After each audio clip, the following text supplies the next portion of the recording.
Chitoge est une tsundere. Yuno, quant à elle, est une yandere. Dans la même famille dere, on retrouve aussi les termes kudere, dandere et yangir. Mais qu'est-ce qu'ils peuvent bien vouloir dire? Ce sont des termes qui sont généralement utilisés dans le jargon de l'otakuverse, mais on ne sait pas vraiment à quoi est-ce qu'ils réfèrent ou alors quelle est vraiment leur histoire. Aujourd'hui, on remonte au cœur de l'histoire afin d'apprendre et de comprendre les origines des mots de la famille dere. Et je pense qu'après la fin de cette vidéo, vous serez pleinement capable de différencier les personnages yandere, kudere, yangir et j'en passe. Je suis Mikasa237, une otaku venant du Cameroun. Pour plus de vidéos trop sympas sur le sujet, n'oublie pas de t'abonner et d'activer la cloche de notification. Une fois que tu es prêt, let's go!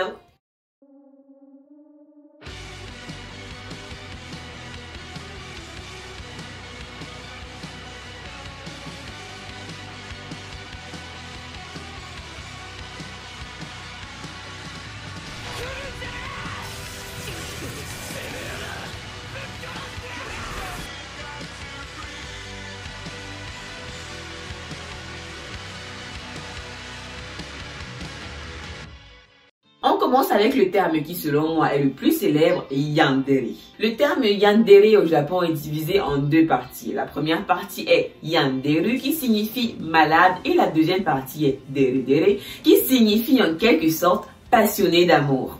Appartenant généralement au genre féminin, les personnages dits yandere, qui peuvent aussi être des personnages masculins, sont au premier abord doux et très mignons, mais en réalité, ce sont des personnes très dangereuses. Pour faire court, les yandere sont des psychopathes obsessionnels de l'amour. Elles n'ont donc aucun problème à attaquer ou éliminer toute personne susceptible de se mettre en travers de leur amour. En gros, ce sont des malades. C'est un peu le cas de Yuno Gazei dans Mirai Nikki. J'espère que tu as vu la série au risque de te faire spoiler. En gros, cette meuf, c'est une folle. Elle semble mignonne et inoffensive avec son corps frêle et ses cheveux roses, mais en vrai, c'est une tueuse.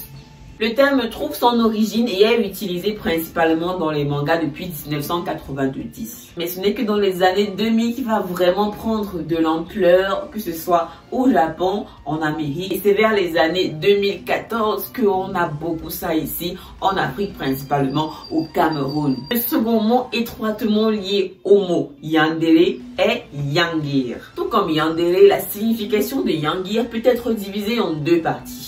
D'une part, on a yanderu qu'on a vu précédemment qui signifie malade et la seconde partie est kireru qui signifie craquer. Les yangir, ce sont des psychopathes. Elles peuvent paraître normales et gentilles à première vue, mais elles sont susceptibles de facilement craquer lorsqu'elles perdent le contrôle sur les choses. Les yangir et les yandere sont un tout petit peu similaires, mais pas du tout. Parce que les yandere perdent le contrôle lorsque quelqu'un se met entre eux et leur amour. Sauf que les yangir, de leur côté, perdent le contrôle pour que dalle. Ils deviennent psychopathes, disons par passion, juste parce qu'ils le veulent, ou simplement parce que vous lui avez mal souri le matin.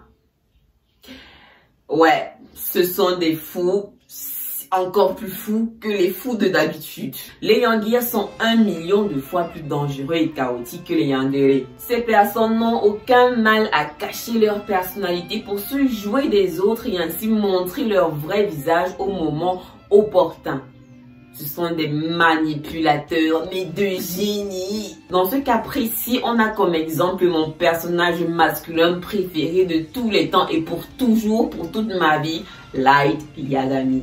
C'est un amour au premier abord, il est tout gentil et tout souriant, mais on sait tous, pour ceux qui ont vu la série en tout cas, que c'est un psychopathe qui est capable de tuer tout le monde juste pour le plaisir. Pour voir si vous suivez, je vous pose une petite question. Dites-moi en commentaire avant la fin de la vidéo si vous pensez que Akashi de Kuroko's Basket est un yangir. Je vous donne la réponse à la fin de la vidéo. Le terme suivant est tsundere. Les tsundere sont divisés en deux catégories, le type A et le type B. Les personnes tsundere de type A ont un comportement tsun-tsun par défaut. En d'autres termes, ce sont généralement des personnes au caractère dur et coléreux avec la plupart des gens. Les tsundere de type A ne deviennent douces que lorsque les gens apprennent à les connaître et à savoir comment est-ce qu'elles fonctionnent. Et généralement, on se rend compte que les tsundere de type A, en tout cas, sont des personnes qui sont très gentilles au fond. Ensuite, on a les tsundere de type B qui sont généralement plus dédérisées. Elles sont généralement douces et gentilles avec la plupart des gens, sauf à un moment donné, lorsque leur intérêt amoureux est mis à épreuve. Lorsque quelqu'un vient se mettre dans leur relation amoureuse, elles pètent des plombs mais astronomiques. Mais en fait, au fond, elles sont gentilles. Sauf qu'il ne faut pas les énerver. Dans le genre tsundere dans les animes, il y en a tellement et je crois que c'est trop facile d'en trouver. Mais je crois que dans ce groupe-là, la tsundere la plus célèbre que l'on connaisse, c'est Sakura. Je dirais que Sakura est une tsundere de type B. Elle peut être gentille avec tout le monde et tout. Mais lorsque Naruto se met entre elle et Sasuke, elle pète un câble, mais comme jamais. Mais au fond, tout le monde sait que Sakura, c'est une gentille fille. Et voilà. Le terme suivant est le quatrième, c'est le kudere. Le kudere est aussi un terme japonais utilisé pour présenter des personnes froides, distantes, qui semblent vraiment détachées du monde qui les entoure. Elles semblent généralement critiques et sans émotion pour les personnes qui sont proches d'elles et qui les entourent. Sauf qu'à l'intérieur, elles sont gentilles et attentionnées. Les personnes dites kudere gardent toujours leur calme. Elles s'expriment très peu et ont toujours un visage monotone qui n'exprime pas ou très peu d'émotions. Leurs critiques peuvent sembler être méchantes ou sarcastiques, mais elles ne les font pas exprès du tout. C'est un peu le cas de Gouter de Seven Deadly Sins. Il semble froid et ignorant de tout ce que les personnes autour de lui peuvent penser. Mais en fait, ce n'est pas le cas. En fait, la plupart des kudere réagissent de cette manière à cause du bagage émotionnel qu'elles portent en elles au vu de toutes les situations qu'elles ont eu à traverser au cours de toute leur vie. Parce que la plupart des kudere, en tout cas dans les animes, ont eu à traverser énormément d'épreuves qui, d'une certaine manière, les a forcées à construire autour d'elles une barrière qui est un peu difficile à casser, que ce soit pour les autres ou pour eux-mêmes. Du coup, je me pose une question. Est-ce que Mikasa Ackerman, pas moi, est-ce que la vraie Mikasa Ackerman est une kudere ou pas?